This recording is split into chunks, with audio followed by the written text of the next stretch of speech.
Kaleidoscope, a weekly public affairs program brought to you in partnership with the Urban League of Greater Cleveland, Kaleidoscope Magazine, and News Channel 5. Good morning, everyone, and welcome to the broadcast today. November is Adoption Month, and this morning, the director of the Cuyahoga County Department of Children and Family Services, Deborah Forkas, is here to explain how you can help children who need permanent homes. Later on today, we will hear from children's author Nikki Donnelly. Her book is about helping children make good impressions. Those first impressions, very important. Then the Urban League's Marsha Maccabee and Stanley Miller of the Cleveland branch of the NAACP will be here to talk about the importance of going to the polls Election Day and casting your vote, making your mark. This is Good Morning. Good to have you with us. I'm trying to say this is Kaleidoscope, and so we begin. Beginning with one of our semi-regulars around here, Deborah Forkas. You've been with us before, Director of Cuyahoga County Department of Children and Family Services. I'm happy to be here. Good to have you here, Deborah. Things are going well? Things are moving right along. Yeah. November is National Adoption. First off, why don't we, before we get to that, what's the job of the Children and Family Services Department?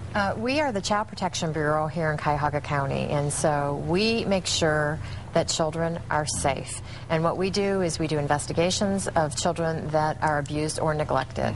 And so what we do is we work very closely with the families. Sometimes we have to remove children if they can't be safe in their own home. And many children, unfortunately, we have to take permanent custody, but when we do that, we look very feverishly for adopted parents. Sadly, we are faced with problems, not only in this county, but throughout all of America, faced with problems with how children are raised. Sadly, we are. Or not raised. Exactly, especially now with the economic crisis that our community is experiencing. Well, thank you for what you do, because we know that you are doing great, great work, and you've got your hands full because of all of that. But this is National Adoption Month, and that ties into your organization as well, right? Absolutely. We have an adoption department, and we work very hard to find families that are willing to adopt our children. How many kids are waiting in Cuyahoga County? 622 children are in our permanent custody, and we have 200 children with no identified person to adopt them. These children need homes. They need homes, they need loving homes, and they're waiting. And it has nothing to do with them. It has to do with their parents while they're in these situations. And so many of them are in foster care, and sometimes foster parents will adopt, but we're looking for anyone in the community that would be interested in adopting one of our children. Bringing a child into your home and saving that child's life, helping that child, and getting something you reward yourself. Absolutely. There is a reward with having children. Certainly there is. Well, what about, do you have some who are siblings, children who perhaps could even go together, twins or something like that? Absolutely. We always place children together. That is one of our #1 goals. Because remember, a sibling relationship is the longest lasting relationship in a person's life. It goes farther than parents, aunts, relatives. It's about your siblings, so we always place them together. And in our Moving Heart Gallery, as you've seen, we have many siblings that we are looking for adoptive families together. We're looking at some pictures right now while you're talking about this. This is this is part of the Moving Heart Gallery. Right. And these are children that we keep together when they're in foster care, and we try very hard to find adoptive families that are willing to adopt them as a group. I know that you've got a big event coming up on November the 1st. Why don't you tell us a little bit about that event? We're very excited. This is the first time we're doing it. It's on November 1st. And November 1st, earlier in the day, there will be finalizations of children and families that are all coming together for a finalized adoption.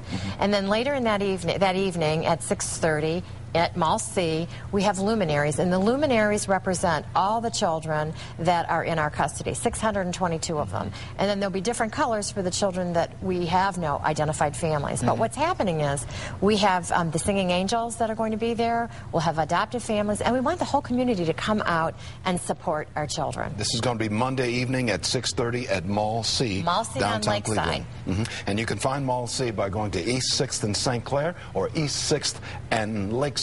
It's a big mall right down there among the city buildings, not just across the way from City Hall. Right, and it's a free event. 6:30 in the evening, Monday, November the 1st. That's upcoming. What do you want people to keep in mind when we talk about adoption and all the things we've been talking about, Deborah? I want people to keep in mind that these children have done nothing to deserve this. It's the circumstances of their family situation. They're wonderful children. They're children that need a chance with someone.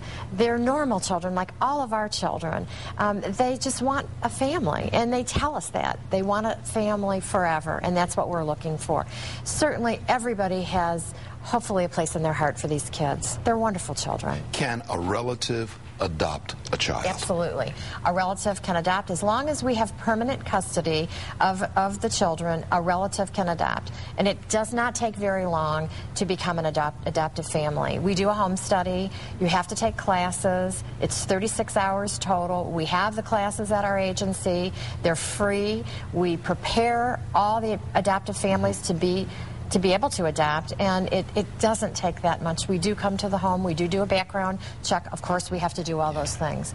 And we have a child that will fit any home. We have so many children that really need a loving family. We are hoping that you are touching somebody's heart out there. Somebody's heart is being touched right now. What must that person do who's sitting there watching Deborah Forkas, who's the director with Cuyahoga County Department of Children and Family Services? What must that person do to begin? All they have to do is call our recruitment hotline, and if you put the number up, it's 881-8775, I believe is the number. 881-5775. 5775. 881-5775. All the person has to do is call our recruitment line. Someone will answer the phone, explain the whole process, how you get started. Many people adopt their own relatives, but more people adopt other children that are unrelated to them. It is Gandhi, the great Mahatma Gandhi of India, who said, if you save the life of one person, it is as if you have saved the world. Isn't that what we're talking about, saving the world? That's what we're talking about. One life at a time. One life at a time. One child at a time. Absolutely, that's what we do. Deborah Forkas, thank you so much for being with us. We want to remind our audience it's going to be, the big event is going to be Mall C, 6:30 p.m. Monday, November the 1st, and Mall C at East 6th and St. Clair East 6th and Lakeside Avenue in downtown Cleveland. A big event. Big event. Please come out and support our children. It is all free. Free. It's a free event, and it's wonderful for people to bring their children to come and see this great event. Just bring your heart, huh? Absolutely. Bring your heart. That's what we need. Okay. Thank you, Deborah. Thanks so much. Good to have you on the broadcast. I'll take a break right now. This is Kaleidoscope. In a moment, we'll talk to Nikki Donnelly, who's an author of Cool Conduct, 100 Ways to Make a Positive Impression. It is geared toward children. Back in a moment. Welcome back to more of Kaleidoscope. Cool Conduct, 100 Ways to Make a Positive Impression is a new children's book that teaches children proper etiquette. Author Nikki Donnelly is here to talk more about this message and the message that this book conveys to children. Good to have you with us, Nikki Donnelly. Thank you. Thank you for having me. Yeah, it's quite an undertaking, a book about etiquette. I love the word etiquette. You don't hear about it as much. You don't. These days. And the reason that I wrote the book is that I wanted to help young children feel confident in social situations. And with the confidence, I believe that would come kindness and the ability then to take action in a positive manner. Where'd you get the title from? I'm gonna get a shout of that. We'll get a shout of this. Oh, thank you. The reason I wanted something that would be very fun for children. I didn't want something mind your manners, too serious. I wanted to be very fun and appealing to children. And of course, the three girls on the front, those are my daughters. I have triplet girls, and those were the inspiration for the book. So I wanted to be very fun, and I thought the animals would be very appealing as well for children. Tell us about why you saw a need to do this book. Well, I knew even with my own family, when my girls started preschool and we started talking about different ways to make a positive impression, and just basic things like when entering an elevator or please and thank you. We were getting a lot of birthday invitations.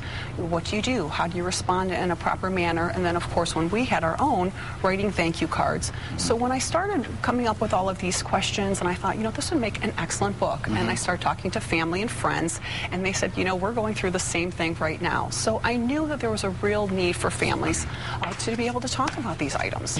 So many times we see people outside. I mean, we see people on the street or wherever, and these are adults, and they don't have very much etiquette. And I love the aspect of etiquette. They needed to learn these things, how to be introduced, how to meet somebody, those kinds of things. minds. We'll get another shot of this one on the left-hand side Absolutely, here. I agree with that. What's been the reaction to people who have seen this book? It's very positive.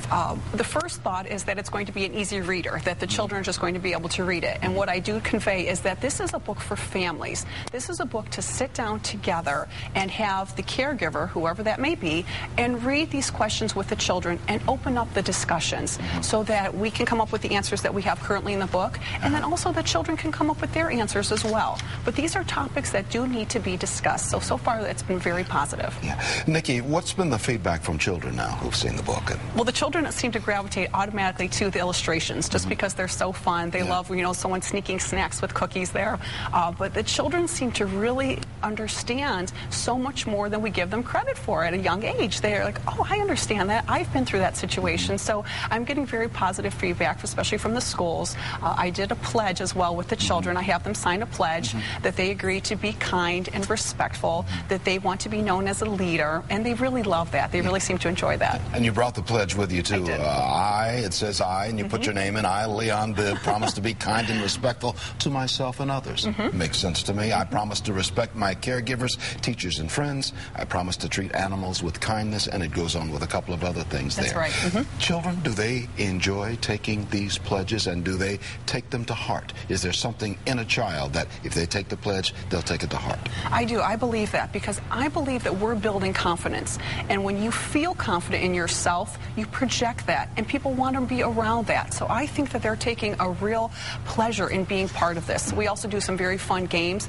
And at this age, kindergarten through 4th grade, which is really my target audience, they love participating. They love being a part of this. It makes them feel good about themselves, and that's what my goal is. The name of the book is Cool Conduct, 100 Ways to Make a Positive Impression by Nikki Donnelly. And you're from Northeast Ohio. You live here in Northeast Ohio, right? I do. We're putting your telephone number on the screen because you asked us to put your number on the screen. It's 330-425-2622. That's right. 330-425-2622. You can get more information on everything we're talking about. We're going to continue talking to you for a couple more minutes. Or you can go to NikkiDonnelly.com, and Nikki is NICKIDONLEY, NikkiDonnelly.com. You see it at the bottom of the television screen. What do you want? What is it that you want parents and children to get? If there's one thing that they need to know about when we're talking about etiquette, what is it? I want them to understand that kindness needs to start in the home. That's what I want them to understand. We can't rely on schools or anyone else to teach kindness. It has to start at the home. So we need references like Cool Conduct to help families open up these discussions. But that's what I want people to remember. Kindness absolutely has to start in the home. It is my opinion that we are not as civil as we used to be as a nation. And that we see a lot of reality shows. Everything is in your face, in your face, in your face. Everybody's arguing. Absolutely. And it wasn't that way when I was growing up back in the dark ages, watching Ozzie and Harriet and Leave It to Beaver and the Andy Griffith Show. Shows like that. You're talking about this kind of etiquette, this kind of respect for each other, the kinds of things that we saw on those old television shows. That's right. That's right. I think that families are in a real contradiction because the television, like you said, this reality TV, that's not reality. That's not the way that we should be acting to each other. And so families, I'm sure, wanting their families to watch some television time, you see these just unbecoming behaviors. And what I want to get back to is very basic values: kindness, respect, empathy, tolerance for each other. So that's what I'd like to see happen again. You also teach children how to introduce themselves. Yes. Hello, my name is Leon. That's right. That right kind in the of eyes. thing. Exactly. Can you put your hand out, shake. Exactly. That kind of thing. That's right. So These all are of life that's in the lessons. book. That's right. These are life lessons. Cool Conduct, 100 Ways to Make a Positive Impression. Nikki Donnelly certainly has made a positive impression with us around here. Good to have you on the broadcast. Thank you so much. And there's the phone number on the screen, 330-425-2622, or go to NikkiDonnelly.com. Thank you for having me. Thanks, Nikki. And they can find this book at quality bookstores, right? Or that's right. Or HaloPublishing.com. Halo Publishing, H-O-L-O Publishing? H-A-L-O Publishing.com. Just like the halo around our heads? That's right. If we keep that in mind. Cool Conduct. That's what it's all about. Thank you, Nikki. Thank you. Good to have you on the broadcast. I'll take a break. In a moment, we'll be back. We'll talk to the Urban League and the NAACP. They formed a special partnership. In a moment. Welcome back to more of Kaleidoscope. Election Day is just a couple of days away. Interim President and CEO of the Urban League of Greater Cleveland, Marcia Maccabee, and the Executive Director of the Cleveland branch of the NAACP, Stanley Miller, are both here to discuss the importance of getting out the vote on Election Day. Good to have you both with us. Good to be here. Yeah, Marcia and Stanley from Urban League and the NAACP. What is it? You guys got a partnership going on now. Tell me about this. We've got a partnership for 100 years. These are the two oldest and most respected civil rights organizations. They're generally on the same page on all issues, and with this election, we're really on the same page. You got to get people out to vote. And now I know you don't take. You're both you're not partisan. You don't take a stand on who to vote for. No, just want you out there voting. You just tell people that's their constitutional right to get out and vote, right, Marcia? That's right. And along with that constitutional right, which is one of the things we're concerned about, comes a responsibility. We have gotten the rights now, but we've got to take the responsibility to actually vote. And when we don't, we're not being responsible citizens. So how are you getting out the vote, Stanley? Well, there's a lot of things going. Both of our organizations have tremendous national campaigns to get people out to vote. Both of us participated in a march on Washington a few weeks ago where about 300,000 people came up to impress upon people the importance of we made the change, now we want to keep the change. And it's going to start with this election this year. Will you be providing transportation to help folks get to the polls? Yeah, we've got a special project going with the churches on October 31st. I think that's the day we air this program. You're going to be able to vote, leave church, get on the church bus, go directly to the Board of Elections and cast your vote. And we should tell people the Board of Elections is at the corner of East 30th Street and Euclid Avenue. Absolutely. Right across the street from where we are right here at Channel 5. They're our neighbor right next door. And you can vote early. You can go there and vote early. Well, literally you can vote every day up to the election day, and specifically on October 31st, which is actually a Sunday.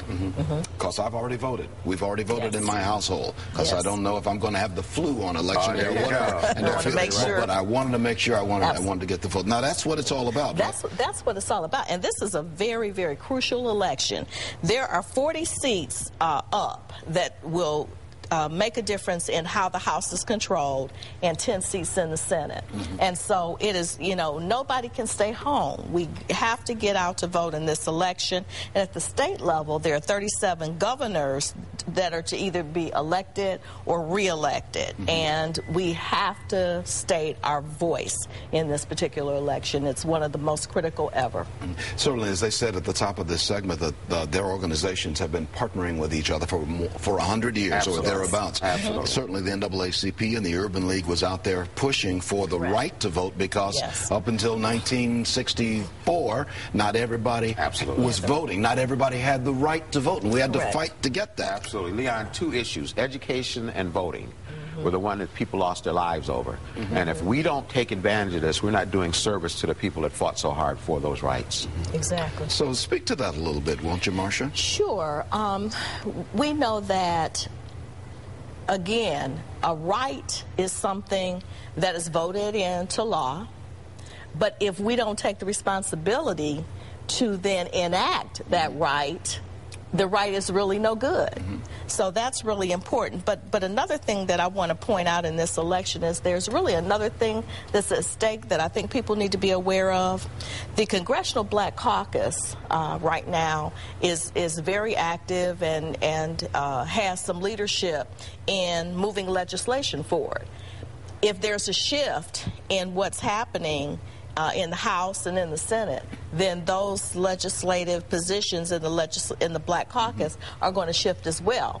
And that power seat in terms of being able to focus on legislation and guide legislation that is good for urban centers is going to be impacted. So it is my belief that seeing that we all pay taxes, we need to have a say in how our government is run, because everybody's going to pay the taxes. That's exactly and if you don't vote, then you're letting somebody else make a decision for you. We have a huge issue with redistricting that's going to piggyback off of this election. So we got to make sure that we're out there, because we're looking at education issues, jobs issues, housing issues. They're all on the table, and we got to address them with having people in our Congress that can make a difference. So once again, Election Day is Tuesday, November the 2nd. And people should go to the polls and vote. But you can also vote early and get it done, get it out of the way up until Election Day. By going to East 30th Street and Euclid Avenue in downtown Cleveland to the Cuyahoga County Board of Elections, or the Board of Elections wherever you are. If you're outside of Cuyahoga County, you can go there and you can cast your vote early. But a voteless people is a hopeless people. Outstanding. Very good. I like that. You remember that I one? like that. That's an old line, but it's still true. That's right. If you don't vote, then you've got no hope. Absolutely. Okay. Good to have you with us, Stanley Miller, Marcia Maccabee. Stanley Miller with the NAACP, Marcia Maccabee with the Urban League of Greater Cleveland. I'm going to take a break. In a moment, we'll return, and Marcia will stay with us, and she'll offer some words of wisdom as well. Back after this. Back with more of Kaleidoscope and Marcia Maccabee of the Urban League. And I should tell you, we were talking about the need to get out to vote. If you need transportation to vote on Election Day, you may call the Urban League of Greater Cleveland at 216-622-0999. You see the number at the bottom of the screen. If you need transportation on Election Day to cast your vote, we'll help you get to the polls. Here now is Marcia with thoughts of wisdom, always words of wisdom. Well, Leon, this issue of Election Day, this particular midterm election is so important. I'd just like to take these last few minutes to just really, again, just encourage the listening audience to really advocate with their families, with their neighbors, with their teachers at school, with everybody that they know, to encourage them to get out to vote on November 2nd if they have not already voted. This is truly one of the most critical elections. It's as critical as the election that we just had in 2008. Certainly. And in many ways more so, because what started in 2008 is going to be dependent on what happens with this election. We are voting for members of Congress. We're voting for governor. We're voting for auditor and state officials. We're voting in Cuyahoga County. We've got a big election changing the form of government. Correct. The county form of government has changed, so we're voting on executives and people who will represent all of us with the county council. Absolutely, and when we don't cast our vote, we are subjecting ourselves to whatever happens, and then we really have no right to complain because we have to be a part of the process. If we're not a part of the process, you know, and then we're part of the solution if we're a part of the process, and if we're not, then we're not involved. The Urban League for generations has been out there pushing the importance of the vote. Correct. Ever since the Urban League began 100 years ago or thereabouts. Yes, we have. Yes, we have. And many folks fought and gave their lives so that we could have the right to vote. But we must remember that with every right comes responsibility. And we have to be able to pass that on from generation to generation, and I like to take my grandchildren with me to the polls so they can see me vote. So that's important. I will say that my dad took me to this polling place, and he helped and showed me how he voted, and he even put the pencil in my hand, says you put the X right there. No, not there, right there. He helped me do that. Okay. Yes. That's going to do it. We'll say so. Kaleidoscope, a weekly public affairs program brought to you in partnership with the Urban League of Greater Cleveland, Kaleidoscope Magazine, and News Channel 5.